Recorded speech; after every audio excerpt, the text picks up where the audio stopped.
finally here. It's finally here.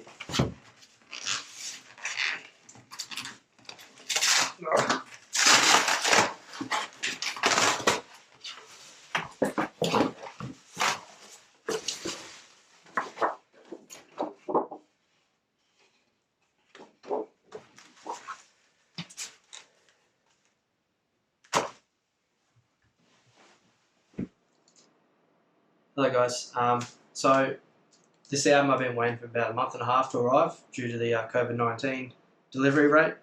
I had to listen to it on Spotify. It's okay, I'll listen to it again on vinyl. And with the absence of a video being made for so long, I thought I'd use this opportunity to show you how I prepare a new album that I've received for first time playing, and my cleaning process and my cataloging process. So hope you all enjoy. So as you guys saw in the intro video, I quickly took it out of its shipping package. Came with, what size is this? I'd say, I don't know, 8.5, whatever this is. It's meant to be signed, individually signed, but I feel like that might be signed on each one. It looks like it's just printed on there though. I don't really care, to be honest. I always have a look for some, the hype stickers they have on the front of the album. This one's just got the code. It also have it on the side anyway, so I don't need that sticker. The back has nothing at all. It's all on the front, which, in my opinion, looks absolutely shit. This album cover in general, it's crap. I don't like it at all. The band Enter Shikari, they were one of my favourite bands. Their first 3 albums were just absolutely awesome. Their very first album is my favourite album of all time, so I'm really let down that in the last 3 albums of theirs it's just gone absolute trash. So looks like it's gatefold. I'll know once I open it up though. Just got my knife here.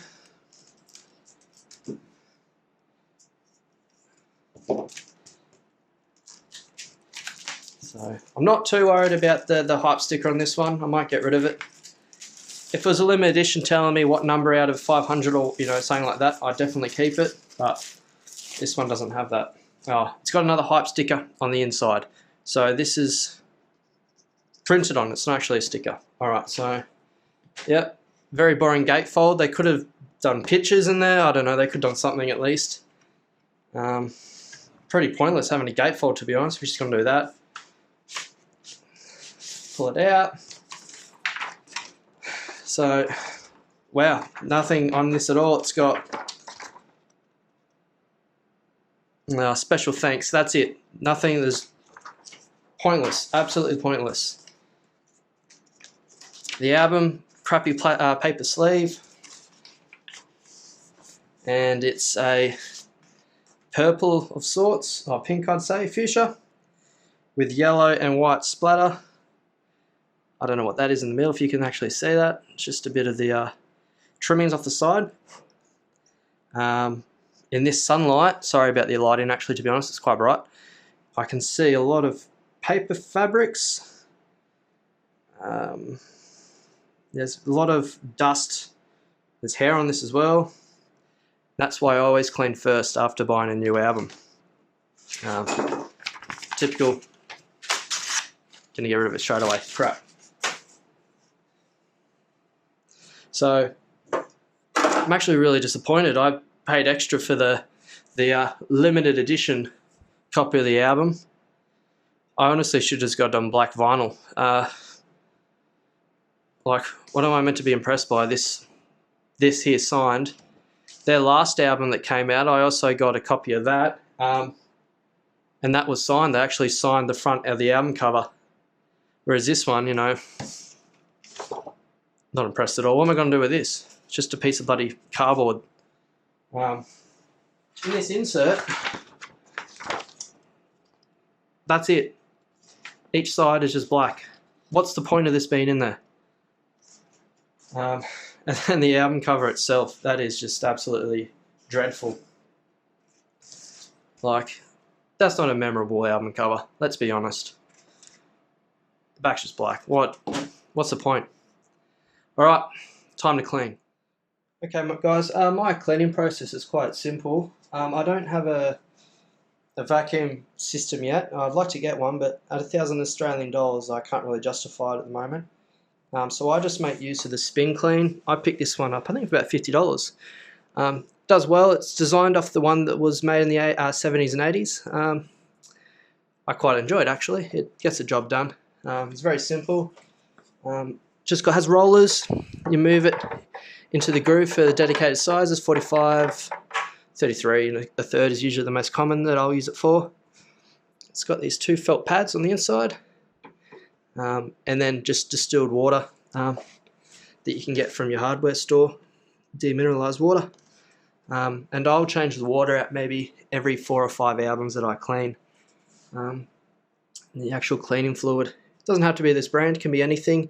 A lot of people use dishwashing soap, just normal dish soap, but you can just get this off eBay, just record cleaning fluid. Just about 3 or 4 drops on the felt pads there. Just let it soak down through the felt for a bit.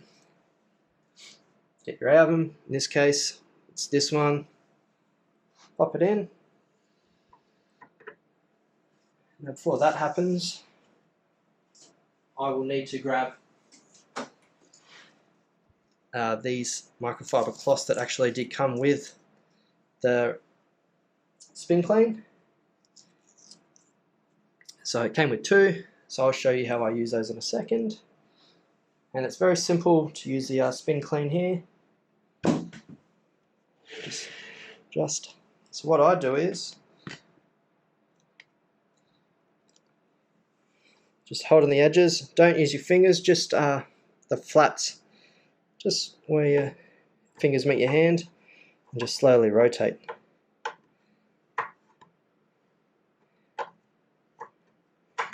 And they say 3 times in each direction, so I go counterclockwise first.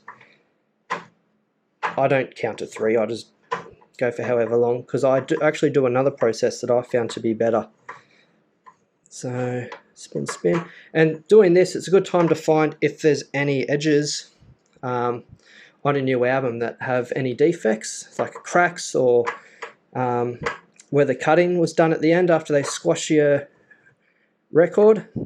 Sometimes there's overcut, or there's bits and pieces that can actually damage your system if you're not careful. So that's enough in that direction. Go in this direction now.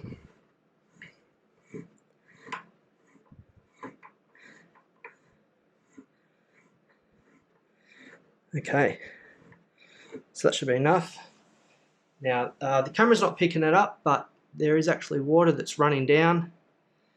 You can wait for that to roll. Oh, there you go, just saw something then. You can wait for it to dry, or what I do is I just lift it out a bit, just so the felt pads are holding it, just like that,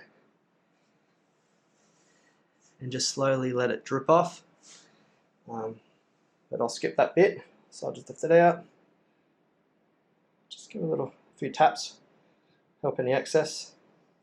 And the good thing about the Spin Clean is, I'll show you, when it's in, it actually just sits level with the run out grooves, so it actually doesn't come close to cleaning the label, or touching the label I should say. Let's check any excess water off. So sorry about the hand cam, but I just want to show you what collects in the bottom. So see all that black stuff? I've only cleaned 2 albums since I last changed this water, so that's 1 new album and 1 old album from a second-hand store. So you can see the stuff that it collects. So it does work, and it's quite surprising how much stuff actually comes off. It's never any battle with dust in records, and just pat dry the excess off first, because even with the felt, the microfiber cloths they give you, stuff still falls off. They're not the best cloths. However, they do the job of moving excess water. Flip it over. So I found camera won't pick this up, but it is a very long strand. There you go. That was on my record. It came off the edge. So that was when I was talking about when they use the die cutter at the end after the die press. They have a cutter that runs around the grooves, or around the outside of the album I should say, to remove any excess. So that's all proper and dry now. Grab a new album. Find side A. Doesn't tell you on this one. I hate when albums do this. You have to read the... What a joke. I think this is side A. Oh God. What a stuff around. I think this is side A here, so let's give it a go. So what I'll do is, I'll turn it on and I'll look for warps. Surprise, surprise, it has a warp. Look at the amount of bloody warp it has.